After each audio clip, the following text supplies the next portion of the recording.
오늘 구약성서 본문을 보면 한없이 나약한 인간들의 모습이 나옵니다. 그래서 하나님의 사랑과 기적을 체험한 사람들이 금방 하나님을 배반하고 우상을 숭배하는 모습입니다. 여기에 나오는 이스라엘 백성들은 누구입니까? 그들은 400년 동안 이집트 제국에서 종살이 했던 사람들입니다. 마침내 그들의 말할 수 없는 노역과 고통을 보시고 하나님께서 그들을 해방하셨습니다. 이때 자기는 말주변이 없어서 못하겠다고 뒤로 빼던 그렇게 주저하던 모세에게 아론을 붙여주기까지 하며 하나님은 위대한 해방과 구원의 역사를 펼쳐가십니다. 모세는 이집트 왕 바로와 한판의談판을 짓습니다. 그談판은 10가지 재앙으로 이어졌고 마지막 재앙에 무릎을 꿇고 바로는 이스라엘 백성들을 해방하게 허락하도록 합니다. 그리고 이스라엘 백성들은 홍해의 기적을 경험하고 마침내 광야에 이릅니다. 그러나 그들의 삶은 만만치 않았습니다. 물이 없다고 곧 불평을 했고 배고프다고 다시 이집트로 돌아가고자 했습니다. 그럴 때 하나님께서는 그들에게 만나와 메추라기의 기적을 베풀면서 그들을 계속 광야의 여정으로 끌고 가셨던 겁니다. 그들을 인도한 불기둥과 구름기둥도 빼놓을 수 없는 은혜의 체험이었습니다. 이런 여러가지 기적을 체험하며 광야에 행진하던 이스라엘 백성이 이번에는 엄청난 실수와 범죄를 저지르는데 오늘의 본문이 바로 그것입니다. 내용이 이렇습니다. 모세가 하나님의 부름을 받아서 산에 오른 후 오랫동안 내려오지 않자 자신들의 여정과 안전에 불안을 느낀 이스라엘 백성은 아론을 찾아가서 자신들을 인도할 신을 만들어 달라고 요구합니다. 모세가 없자 두려워진 백성들은 이렇게 눈에 보이는 무언가를 찾았던 것입니다. 이때 아론은 말합니다. 여러분의 아내와 아들, 딸들이 귀에 달고 있는 금고리들을 빼서 나에게 가져오시오. 그리고 아론은 백성들이 가지고 온 금을 가지고 송아지상을 만들었고 이것이 너희를 이집트 땅에서 이끌어낸 신이라고 말했습니다. 그러자 사람들은 그 송아지 앞에서 번제와 화목제를 드리고 나서 앉아서 먹고 마시다가 일어나서 흥청거리며 뛰놀았다고 합니다. 여러분 한번 생각해 보십시오. 어떻게 아론이 이런 행동을 허락할 수 있겠습니까? 그가 누구였습니까? 그는 조직의 2인자였습니다. 비록 1인자인 모세가 잠시 없다고 했지만 왜 이렇게 쉽게 아론은 이스라엘 백성들의 범죄에 동참하게 했는지. 모세를 도우라고 하나님의 보냄을 받은 모세의 형, 그는 백성들을 꾸짖지 않고 오히려 금을 가져오라고 명령했습니다. 어쩌면 아론조차도 두려웠을지도 모릅니다. 모세가 없는 상태에서 어떻게 이 백성을 이끌어 나갈 것인가 하는 그 두려움이 밑바닥에 있었던 것 같습니다. 그 두려움과 함께 이스라엘 백성들이 집단적으로 가져왔던 두려움이 만나서 금송아지를 만들게 되었던 것입니다. 인간은 누구나 이 두려움의 감정이 마음속에 있습니다. 진화 심리학에 의하면 인간이 수렴 채집을 할 때부터 자기보다 몸집이 크고 날쌔고 이빨이 강한 야생동물들을 그 사이에 살면서 살아남기 위해서 두려움이 있었다고 합니다. 그 두려움이 오늘도 현대인에게 의식과 무의식 속에 남아있습니다. 역사가 흘러 21세기 4차 혁명의 시대를 앞에 놓인 우리들도 그런 두려움의 밑바탕이 있다는 것입니다. 남보다 뛰어난 사람을 이기기 위해서, 나보다 조건이 좋은 사람을 이기고 앞지르기 위해서 경쟁합니다. 그 밑에는 내가 질까봐, 내가 낙오될까봐 하는 두려움이 있을 것입니다. 돈이 중심이 된 이 자본주의 경쟁 사회 속에서 살아남기 위해서 비록 광야의 대지를 창을 들고 활을 쏘며 이리저리 뛰고 하지 않지만 컴퓨터 앞에서 시간과 현실의 공간을 초월해서 이리 뛰고 저리 뛰고 살아남으려고 발버둥을 치고 있습니다. 인간은 그럴수록 더 큰 불안과 두려움 속에 벗어나지 못하고 있습니다. 이스라엘 백성들은 이 두려움 속에서 눈에 보이는 신을 구했습니다. 여기서 나누는 신이라고 하는 말은 엘로힘이라고 하는데요. 신들이라고 하는 복수형을 씁니다. 그래서 이스라엘 백성들은 많은 신들을 원했던 겁니다. 그것은 이스라엘 백성들이 이집트에 살 때 다신의 종교의 영향을 받았던 것입니다. 이집트 사회는 다신 종교의 사회였습니다. 황소 모양의 아피스가 있었습니다. 인간의 모습을 가진 푸타와 오시리스가 있었습니다. 악어머리 형상을 가진 소보크, 그리고 매 머리를 가진 호루스와 라가 있었습니다.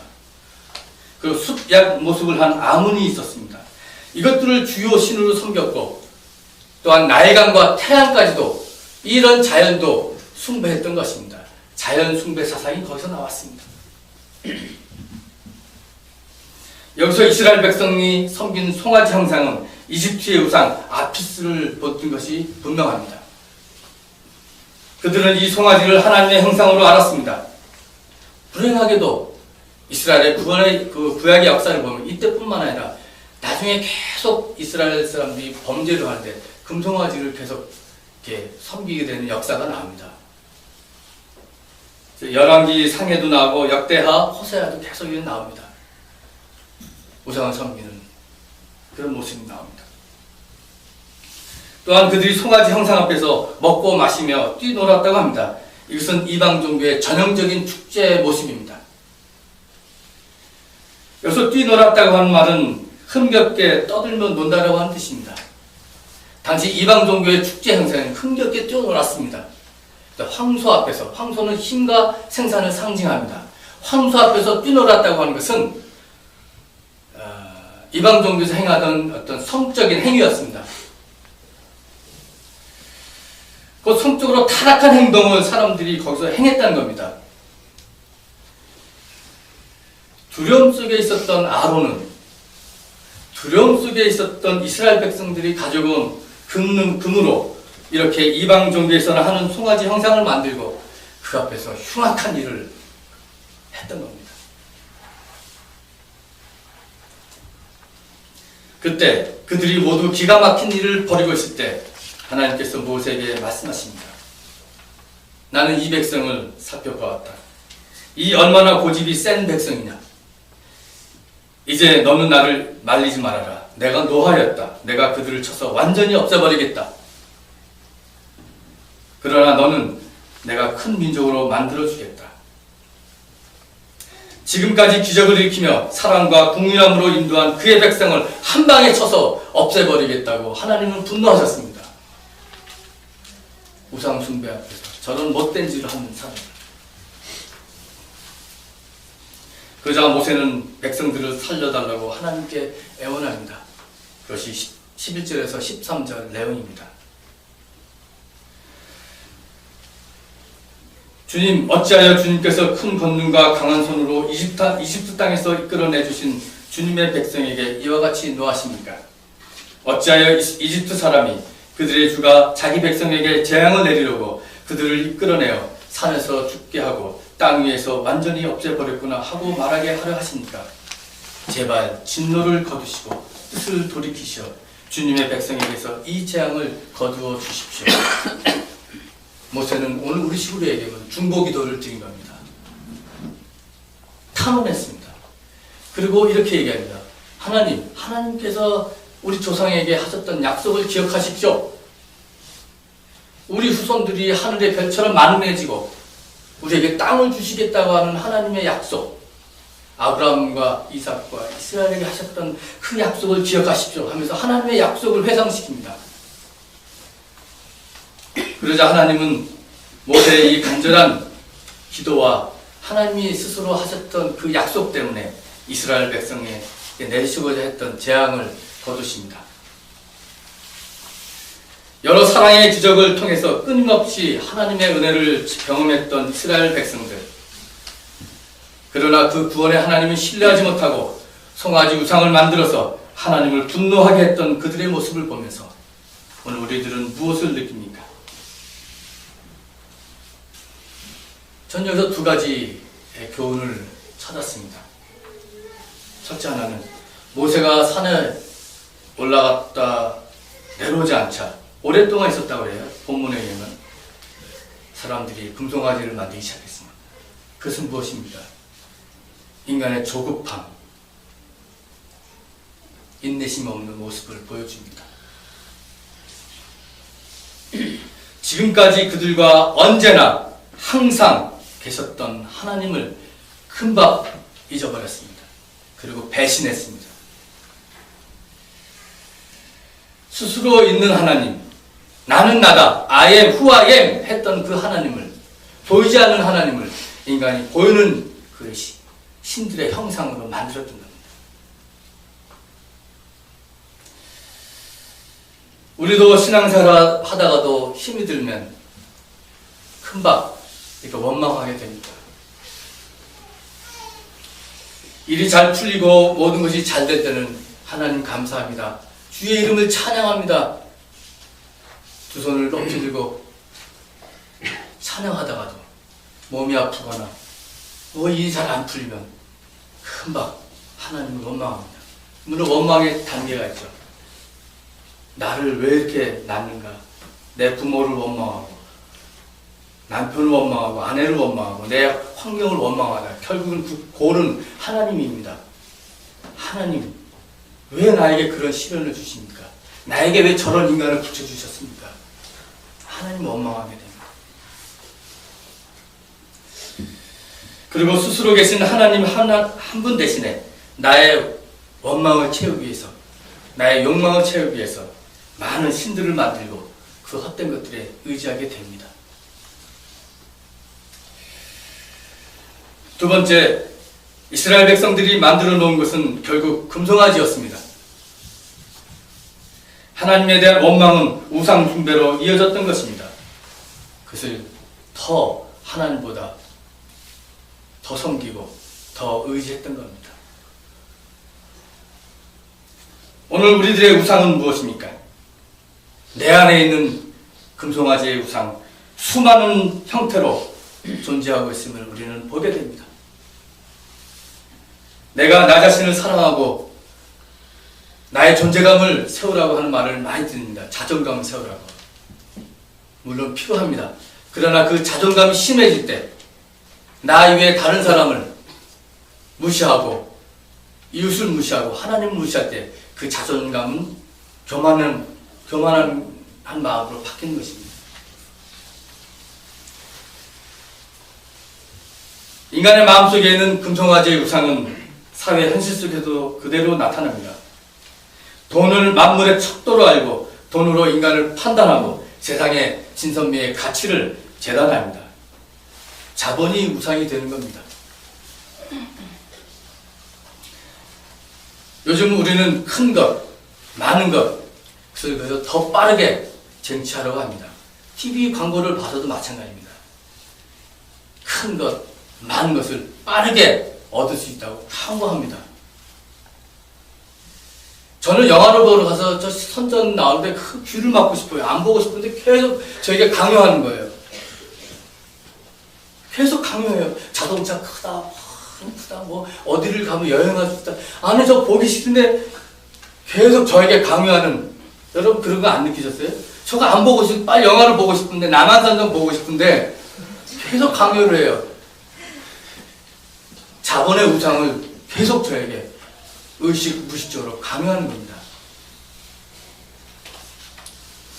여러분 미국 뉴욕 2번가에 가면 그 뉴욕 2번가를 월스트리트라고 합니다. 거기 가면 세계적인 은행들이 많이 모여 있습니다. 세계적인 금융회사들이 많이 모여 있습니다. 거기서 모든 것이 운영됩니다. 근데 거기 한복판에 뭐가 있는지 아십니까, 여러분?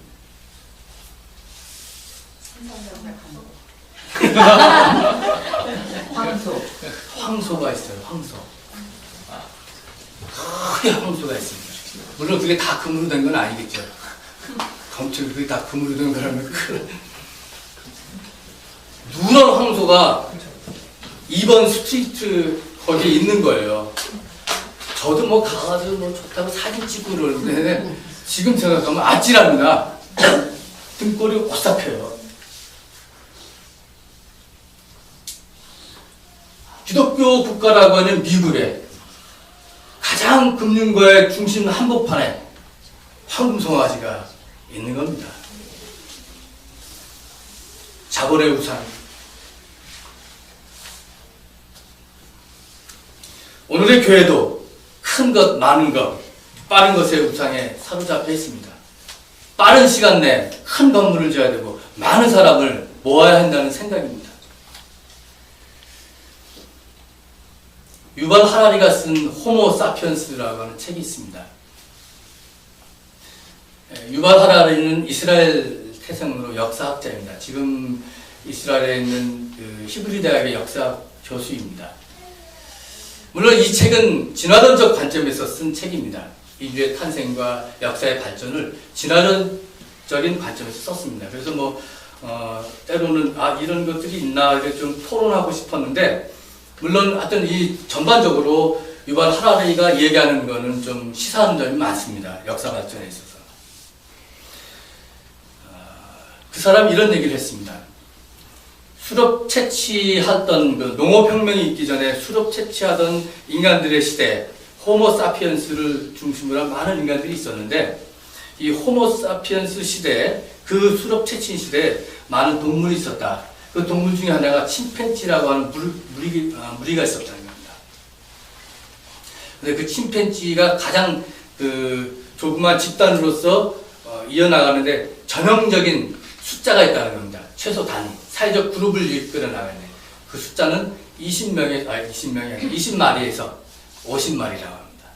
이 20마리에서 50마리가 딱 뭉쳐서 사랑도 하고 싸움도 하고 자기들끼리 뒷담화도 치면서 그렇게 살아간다는 게. 그래서 이 50마리가 넘어가면 이 소규모 집단이 불안정해진다는 겁니다. 흔들거리는 겁니다. 불안정해가지고. 그래서 50마리가 넘어가면 자연적으로 다른 집단을 형성한답니다. 그래서 동물학자들에 의하면 침팬지가 100마리 이상을 한 그룹으로 이어진 거의 없다고 합니다. 항상 이렇게 20마리 내지 50마리가 이렇게 모여 살면서 과일도 따고 여기저기 다니면서 생존을 하게 되는 거죠. 그래서 이 저자는 우리에게 이렇게 말합니다. 호모 사피언스도 일종의 소 그룹을 지어서 살았는데 그것이 인계 숫자라고 합니다. 그 몇 명인지 아십니까? 책에서 나오는데 150명.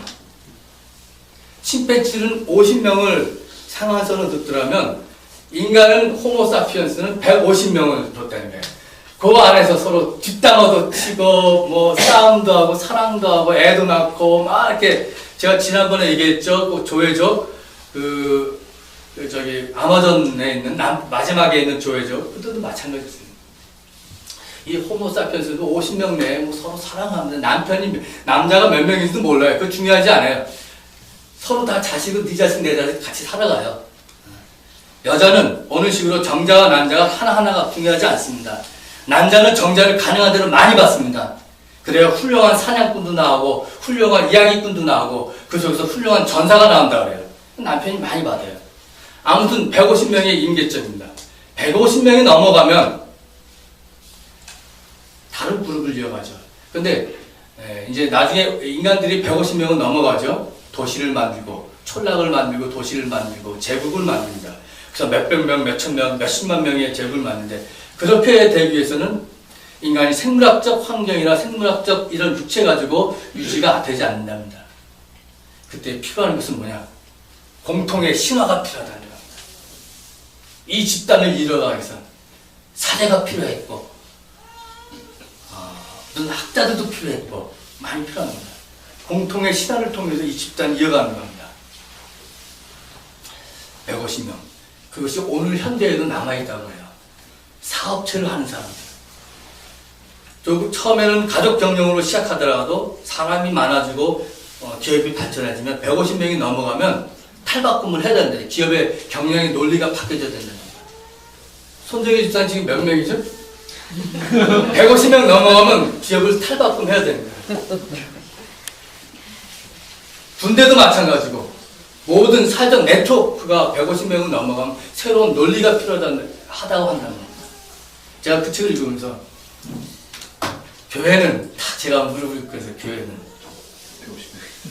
교회도 150명이 넘어가면 이게 신앙의 옹기종이 우리 70명이 모였는데 이런 게 떠나서 논리가 필요한 겁니다. 1000명, 2000명, 10,000명, 20,000명이 모이면 그들 나름의 논리가 필요한 겁니다. 그것을 유지하기 위해서, 평가하기 위해서. 그때 필요한 것이 기업 경영의 논리입니다. 그리고 평가도 기업의 논리로 평가합니다. 성장했냐 얼마나.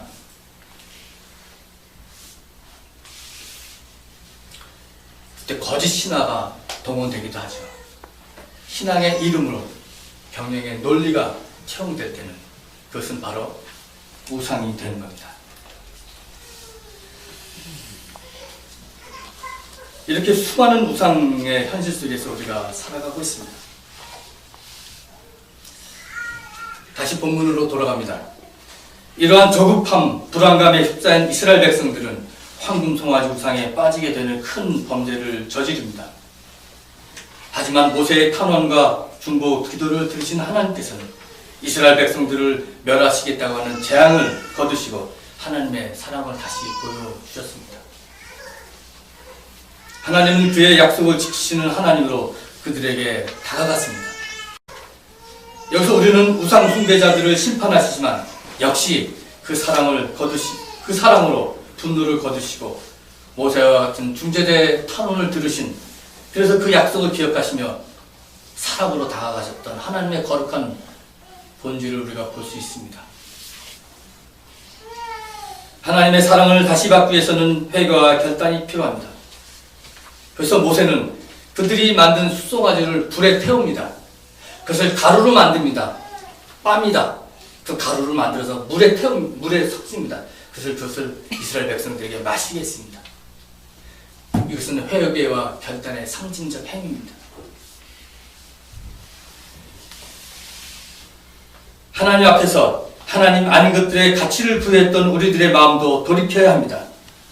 내 마음속에 하나님보다 더 사랑하라는 그 무엇들, 그리고 내 마음속 밖에 하나님보다 더 가치를 두는 인간관계나 돈, 그리고 그를 지탱하는 현실 제도를 다시 제자리로 돌리는 행위가 필요합니다. 그것이 곧 회개입니다.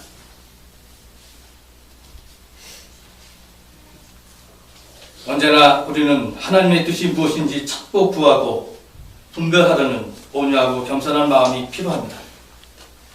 가난한 과부와 고아와 떠돌이들과 함께 광야길을 가는 따뜻한 공동체의 마음을 가져야 합니다.